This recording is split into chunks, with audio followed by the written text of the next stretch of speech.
Now, all of this rain is starting to impact critical systems. New tonight, raw sewage flowing into Clam Bayou. It happened last August and is happening now. St. Pete Mayor Rick Kreisman is dodging questions about what's going on. 10 Investigates Mike Deason, who first uncovered the sewage dump last year, is here with a story that you'll see only on 10. Mike? Well, Reg and Dion, you may recall last August, after we discovered the city was dumping raw sewage into Clam Bayou in Gulfport, the mayor promised it would never happen again. And that could be why he is reluctant to admit what his own public works director told us about this environmental problem.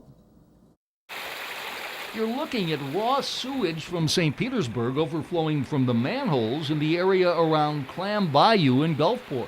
Is there any raw sewage that's going into Clam Bayou? There appears to have been some that went in right over there. Claude Tankersley is St. Petersburg's new public works director. Before you were here, the mayor said that we wouldn't have raw sewage going into Clam Bayou. We had an extremely unusual event that happened yesterday. But despite the fact the area around the bayou is being roped off and signs are warning the surface is contaminated, St. Petersburg Mayor Rick Kreisman had nothing to say to upset people in Gulfport. Upset in Gulfport about The raw sewage in Clam Bayou. well, there isn't. My understanding is that's not an issue for this go round. And then the mayor's staff stepped in. That's not what he said. That's exactly. Wait a second, Kevin. Let me ask. Get a quick comment. That's not what he said. Wait, let me get a quick comment from the mayor, and then. So your understanding is that there's not raw sewage going in. I think Claude answered the question. So we turned to Tankersley and asked him to repeat what he said in earshot of the mayor, and that there could be raw sewage in Clam Bayou. Did you not say that? Mike, stop this baiting stuff. No, doing. I'm just asking you. Did you not say? Don't we already have the answer on tape? Why don't you just use that? So here we go. Did it get into the bayou? We know that it got into the canal right over there. So we assume from the canal it may have gotten into the bayou.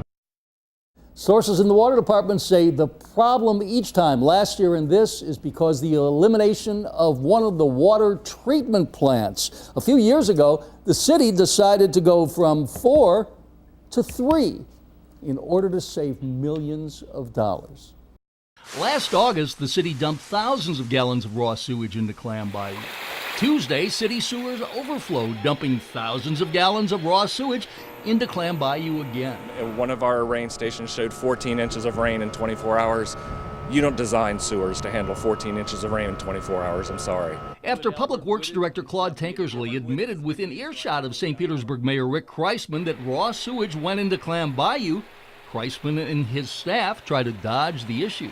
The canal will eventually go into the... No, wait. That's not what he said. Wait, okay. That's not what he said. That's exactly... Wait a second. Kevin, let me ask. Get a quick comment. That's not what he said. Wait, let me get a quick comment from the mayor, and then... So your understanding is that there's not raw sewage going in? I think Claude answered the question. Wait, Claude, judge for yourself. Is there any raw sewage that's going into Clam Bayou? There appears to have been some that went in right over there. It's clear from the events last summer and now this week, the city of St. Petersburg's sewage system is not able to handle extraordinary rains. Sources say closing down one of the city's sewage treatment plants to save money is the root cause of the problem. Raw sewage spilling into a bayou, and the outrage is spreading, while local officials refuse to back the mayor. 10 News at 6 starts right now. Good evening, everyone. I'm Reginald Roundtree. And I'm Dion Lim. Right away, the outrage continues tonight over the way the city of St. Pete handled the situation. The city's water treatment plants could not handle all the sewage following the rain dumped by Tropical Storm Colin. That, in turn, resulted in a system overload and sewage coming out of the manhole. 10 Investigates Mike Deason first broke this story for you last night. He joins us now in the newsroom. And Mikey, I understand some elected officials are pretty upset tonight. That's true, Dion. Officials in both St. Petersburg and Gulfport, where Clam Bayou is located, say the situation wasn't handled well. While Tuesday's problem was mechanical and not as onerous as last August when St. Pete dumped the sewage into the bayou, many are not happy. The discharge of St. Petersburg raw sewage from a manhole into Clam Bayou is causing a major stink in the city of Gulfport. They said that never again will they discharge into Clam Bayou. Gulfport City Council member Yolanda Roman is irate that St. Petersburg Mayor Rick Kreisman denies what his public works director admits: raw sewage was discharged. My understanding is that's not an issue for this go-round. Is there any raw sewage that's going into Clam Bayou? There appears to have been some that went in right over there. And Roman is also irritated St. Pete officials didn't contact Gulfport. Do I sound a little angry? Perhaps, because I should not find out about what happened yesterday in the city of Gulfport through your news crew. That was how I find out. But St. Pete City Council member Carl Nurse says there seems to be some sort of reluctance by the mayor and his administration to be honest with the public, whether it comes to the problems here at Clam Bayou or the fix necessary for the aging and inadequate sewer system. I think the public can see the truth and can handle the truth. Nurse says the city needs to spend $100 million to fix the system, and he believes the $6 million from the BP oil settlement is better spent on sewers than the mayor's feel-good projects. The sewer system cries out that we have to get started in a bigger way, fast. Many in Gulfport agree. This is the first storm of 2016, a short-term storm. And look what happened. Tell me what happens if we have a 10-day rain event. Now, in addition to the Clam Bayou problem, the city did dump thousands of partially treated sewage water gallons from the Albert Whitted plant into Tampa Bay. But do remember, they did have a permit allowing something like this in an emergency, the type of emergency the city experienced this week. Millions of gallons of partially treated sewage have been poured into Tampa Bay by the city of St. Petersburg. It's all because the water treatment plants couldn't handle the effects of Tropical Storm Colin. However, as 10 Investigates' Mike Deason first reported on Tuesday, raw sewage from St. Pete also flowed into Clam Bayou. And the city is now taking heat for the way it handled the situation. Surprise factor, annoyance factor, and both do not make me feel good. Gulfport Council member Yolanda Roman is upset because for the second time in less than a year, raw sewage from St. Petersburg is flowing into Clam Bayou. The fact that there was staff from the city of St. Petersburg at the discharge site and there was not anyone from the city of Gulfport present during that process tells me that our communication is still not fixed. It doesn't make any sense to me. I mean, to me, just laying the cards on the table is the obvious thing to do. St. Petersburg Council member Carl Nurse is also critical of the city. Nurse says the mayor and his administration are reluctant to be candid about the problems and the fact the city can't handle the sewage issue without a $100 million fix. Just tell the truth. That's all. Nurse says the first step is to take the $6 million BP oil spill money that the city has and spend it on fixing the problem rather than the project's mayor Rick Kreisman has proposed.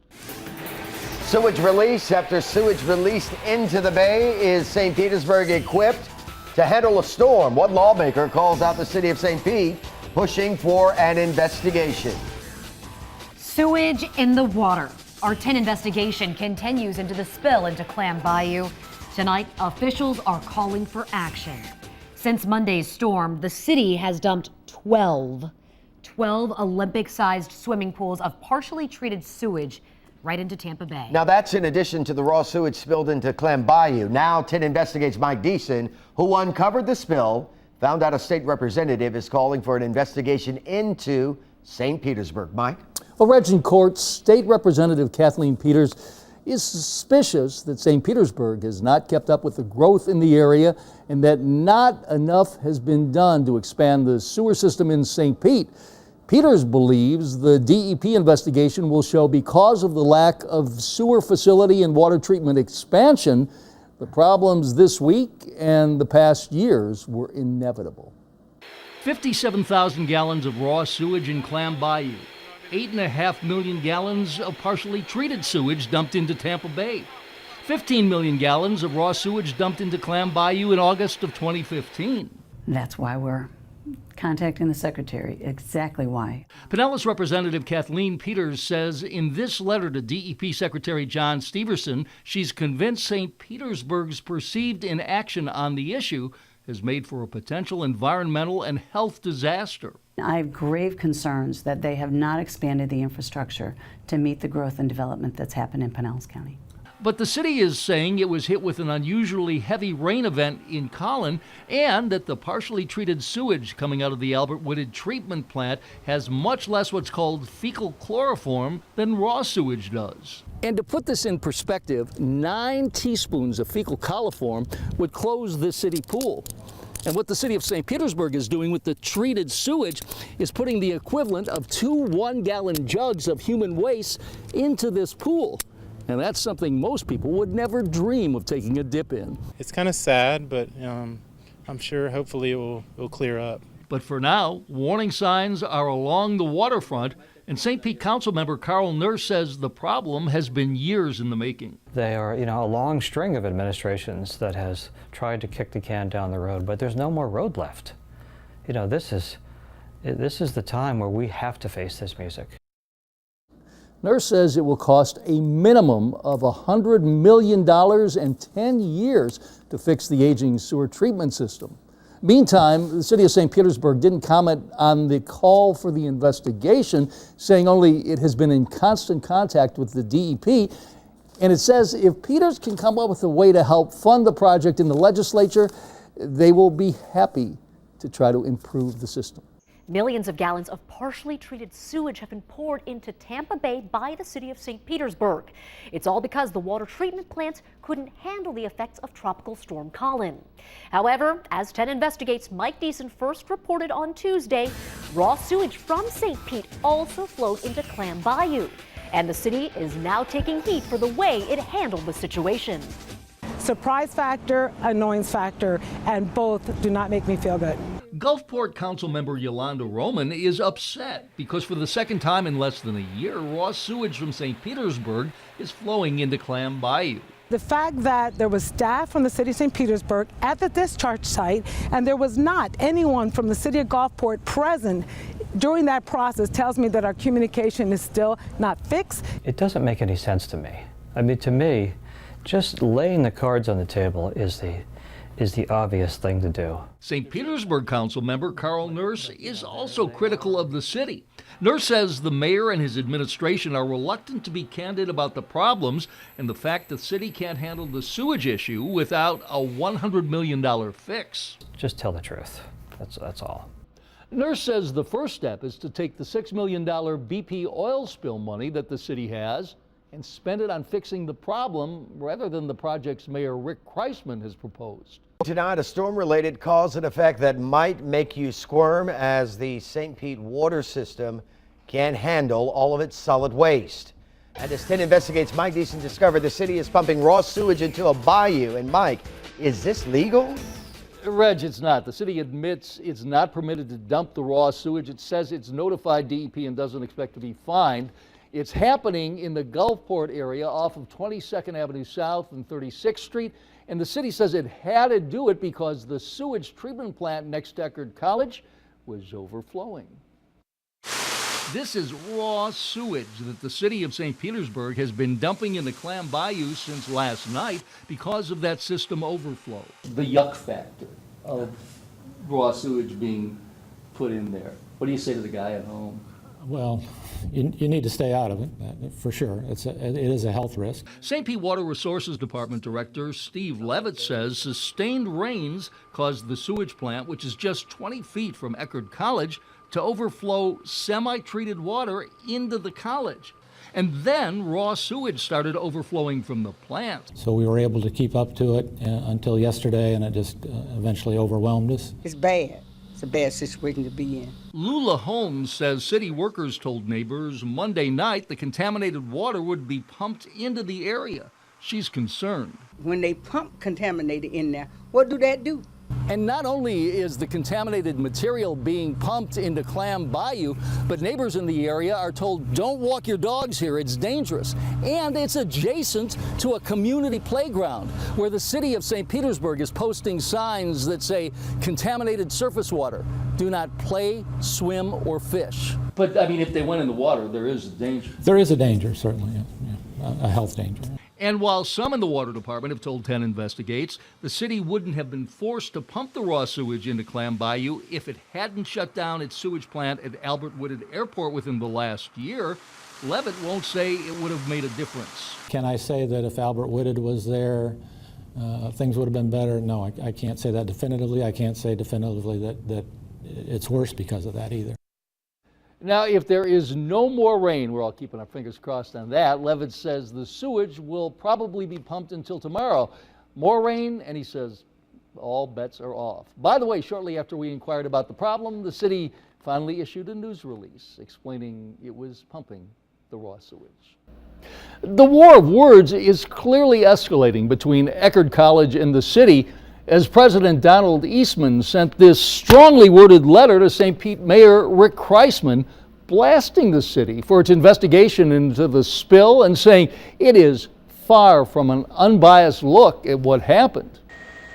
Although the city told Eckerd it would do a thorough review of the several thousand-gallon wastewater spill onto the campus, the letter says the review with the city's public works staff and consulting firm is not the independent inquiry that City Council requested. The letter adds it should not be led by the very department whose work is being reviewed. St. Petersburg City Council member Steve Cornell, who's been critical of the city's handling of the incident, agrees with Eckerd College. I do have a question about the study being done by one of our contractors that we have under contract. I'm not sure if that meets the definition of peer review. And Cornell also says the city has been less than transparent about the spill and the dumping of raw sewage in Clam Bayou, which 10 Investigates first uncovered. My biggest concern is that council's getting information piecemeal. As a matter of fact, the way I learned about this was from your report. Meantime, St. Pete spokesperson Ben Kirby says it's odd the media is getting the letter before the mayor, who is out of town, has received it. And Kirby denies that the administration has held back anything from City Council. Over in St. Petersburg, the dumping of raw sewage into Clam Bayou is making the city now a target for a lawsuit for its illegal move. Although the state says it won't fine the city, a woman who lives on the bayou says she can't sit back and allow this to happen over and over again. 10 Investigates Mike Deason, who first broke the story about the dumping, is here with a story you'll see only on 10. Well, Reg and Dion, Cindy Davis is the Gulfport woman who is filing the lawsuit, and she's not a woman to be taken lightly. Davis and her late husband sued the EPA twice and won, got the agency to sign this agreement, and now she's saying to St. Petersburg, enough is enough. And after millions of gallons of raw sewage was dumped into Clam Bayou for hours earlier this week, Cindy Davis decided she had to sue St. Petersburg. Because it's wrong for any municipality or any person to pour toxins into a water body. Over the years, either through dumping sewage or sewage line breaks, St. Petersburg has contributed to polluting Clam Bayou, which now has a high toxic level. Sometimes they got fined, sometimes they didn't. In effect, they are very comfortable using Clam Bayou estuary as an unofficial stormwater detention pond. Davis is convinced St. Petersburg targets the bayou because it's in a working class neighborhood. I don't believe you would see this situation happening Pasadena Yacht and Country Club, Coffee Pot Bayou. No one would put up with that. But St. Pete Water Resources Director Stephen Levitt says the bayou is used because a dam built for stormwater makes it the best place to dump the raw sewage. The advantage of discharging into that facility is we can take advantage of some of the treatment capacity that facility has in terms of capturing floatable material. And with more rains predicted this weekend, Levitt says all bets are off and the dumping could happen again. I am very worried, and I see no solution. Now, while Cindy Davis sees no immediate solution, she's hoping that her lawsuit will force the city to add increased capacity or shortage of tanks to deal with a situation like this when the sewage plant can't handle the volume. A St. Pete gun club is under fire tonight for causing significant danger to the public. Now, the issue is they refuse to clean up lead in the ground that's been accumulating for 70 years. 10 Investigates Mike Deason digs deeper into who's to blame for for not protecting the public. It's a popular recreational sport, but according to the state, the Skyway Trap and Ski Club in St. Petersburg is causing major environmental problems for its neighbor, Sawgrass Lake Park. And we discovered that there were incredibly high levels of lead. That's what the Water District told us in 2010 when it was forced to spend $25 million of your tax dollars to remove almost 1 million pounds of lead from the park. The gun club, which caused the problem, was supposed to spend $2 million to clean up its own property, but never did. But when 10 Investigates collected soil and water samples at Sawgrass Lake last August and had them analyzed by Thornton Laboratory, we found levels of lead far exceeded the Florida Department of Environmental Protection standards for groundwater discharge. The lead at that residential area, that's what Sawgrass Lake has been deemed as a residential area, is over industrial levels. Alan Connor, who owns a mobile home park also adjacent to the gun club, has been complaining for years about the lead level because the gun club didn't clean up its property as it agreed to. And those levels have been known to cause serious health injury to humans. And that's why there is concern about Pinellas school children doing experiments on the water at Sawgrass Lake. The children are discovering on their own the quality of the water. You don't like that? I don't like that. We showed pediatrician Dr. John Viverito the video of the children collecting the water, and he explained even a small exposure to lead could be a problem. There are really no safe levels of exposure to lead. However, last August, when we took our test results to the Water District, program manager Jeanette Sechrist downplayed what we found. I do not believe there's a significant amount of lead shot on the gun club's property. That, despite its own evaluation in 2000 that said a gun club cleanup was needed to avoid continuing harm and threat to overall environmental health. How could they be so wrong? I don't have a response to that. But now the Water District has reversed course and filed this action saying the gun club is causing irreparable harm to the health and safety of the public. But if the gun club, which is now shooting with steel, continues on its present course, there's still concern for Sawgrass Lake. The gun club's activities will continue to pollute Sawgrass Lake. Connor is worried nothing will change because in 2004, a law pushed by the NRA passed the Florida legislature prohibiting the state from suing gun clubs for pollution that the gun clubs cause. Meanwhile, Skyway's attorney says the gun club is attempting to work through the issues with the district. Also developing, the NRA is flexing its muscle again, and the loser appears to be the environment. At the center of the battle, a gun club, which was sued by the Water Management District for not doing its part to clean up pollution.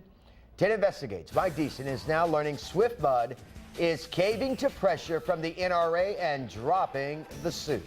The Skyway Trap and Skeet Gun Club put more than 500,000 pounds of lead from its shotguns into its neighbor's property, Sawgrass Lake Park.